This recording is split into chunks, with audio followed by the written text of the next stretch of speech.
What's next for Alex Eala after a historic, career-changing Miami run? More than just announcing her arrival in world tennis, Filipina teen sensation Alex Eala needs to sustain her gains on tour. Manila, Philippines. Alex Eala etched her name in the annals of the Miami Open, with her quarterfinal upset of five-time Grand Slam champion Iga Swiatek of Poland, largely considered one of the biggest shockers in recent tennis memory. But for Filipinos, the significance of her improbable Miami run went beyond the hard court of the Hard Rock Stadium in Florida. It meant witnessing another athlete from the country announcing her arrival on the world stage through a string of upsets of epic proportions.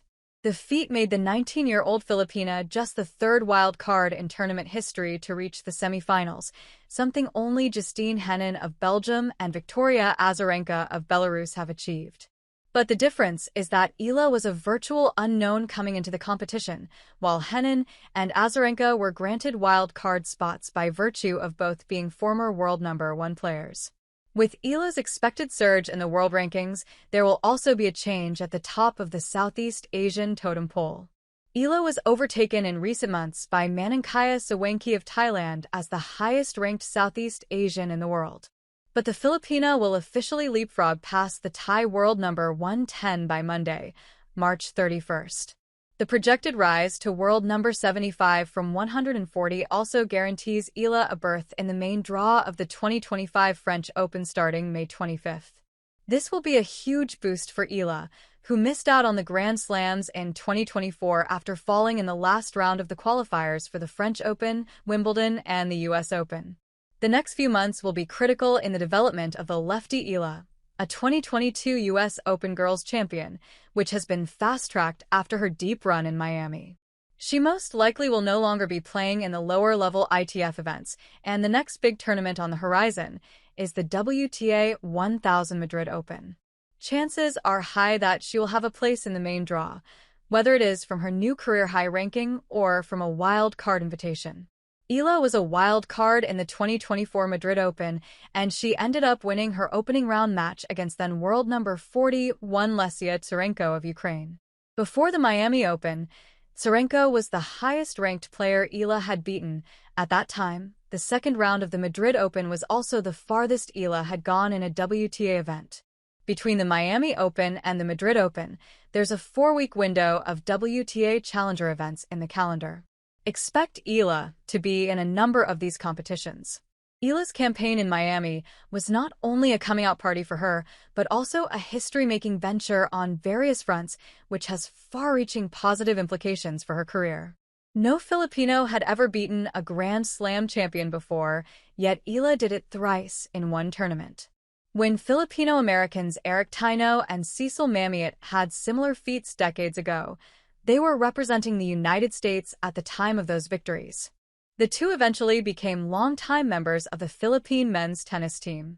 Taino defeated former French Open champion Michael Chong in the first round of the 2003 ATP RCA Championships in Indianapolis, while Mamiat made the finals of the 1999 ATP Sybase Open by beating Chong in the semifinals and Andre Agassi in the second round, disqualified in the second set for swearing at the umpire.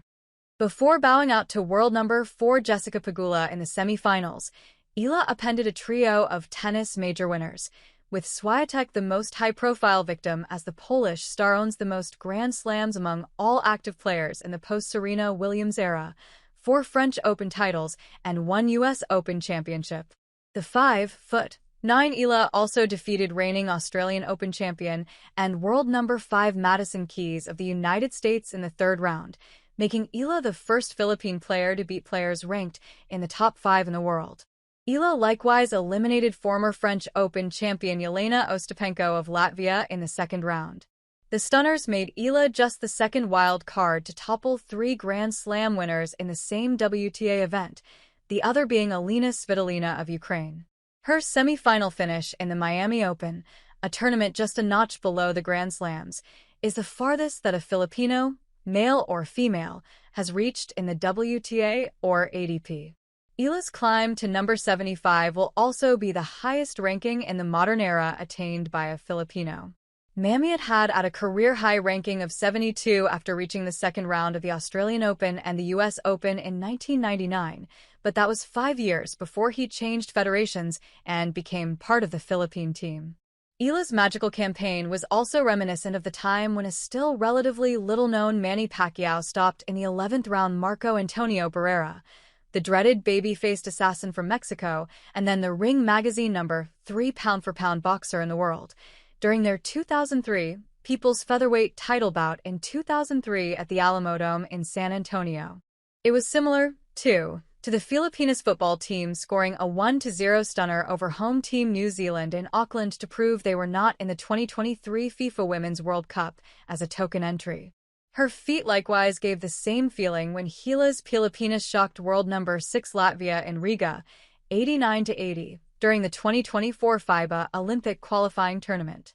As the nation celebrates Eala's success in the Miami Open, it's also clear for the teen sensation that she needs to sustain her gains by continuing to do well on the tour so she could accumulate more points and ascend further in the world rankings. Though she scored a huge achievement, Eala knows it's just a small step in her promising career journey. Rappler.com. Got comments, questions, or insights about the story? Head to the sports chat room of the Rappler Communities app, available for iOS, Android, or web. Access our chat rooms by tapping the Community tab on the app. See you there.